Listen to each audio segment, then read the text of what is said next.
Kawawa naman yung may-ari dito mga lods kasi natatabunan yung mais niya ng mga damo.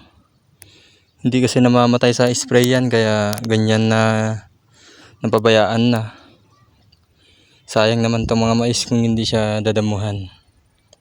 Kaya yan, kahit sa ganitong paraan ay makatulong din tayo na maano yung mais para mabuhay din siya.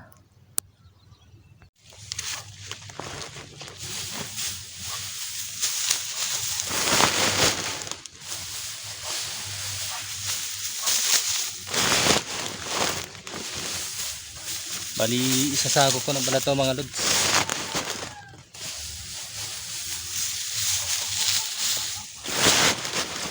Kasi madami na tayong nagapas.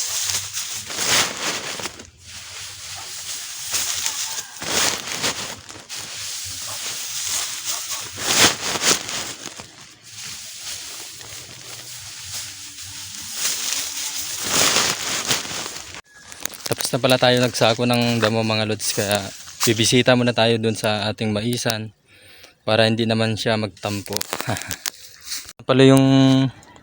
Yan na pala yung naisako natin mga lods. Bubuhatin na lang natin mamaya yan pagka uwi natin galing sa bukid natin. Let's go mga lods, punta na tayo sa ating bukid.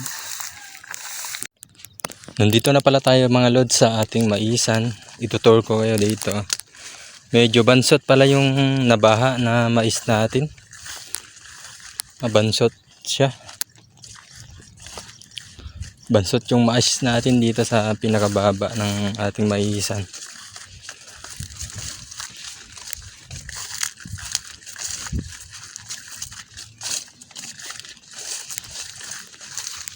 Malalaki na yung nasa taas pero yung nandito sa pinakamababa ay maliliit pa rin.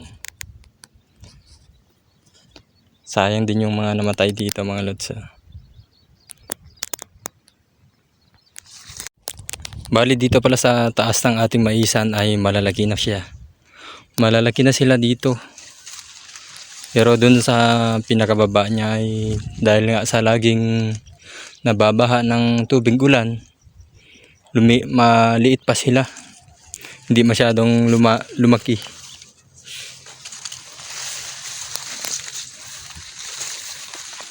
Bali madami palang damo dito mga lods. Dahil sa laging umuulan noon. Uwi na pala tayo mga lods. Mamaya na lang ulit.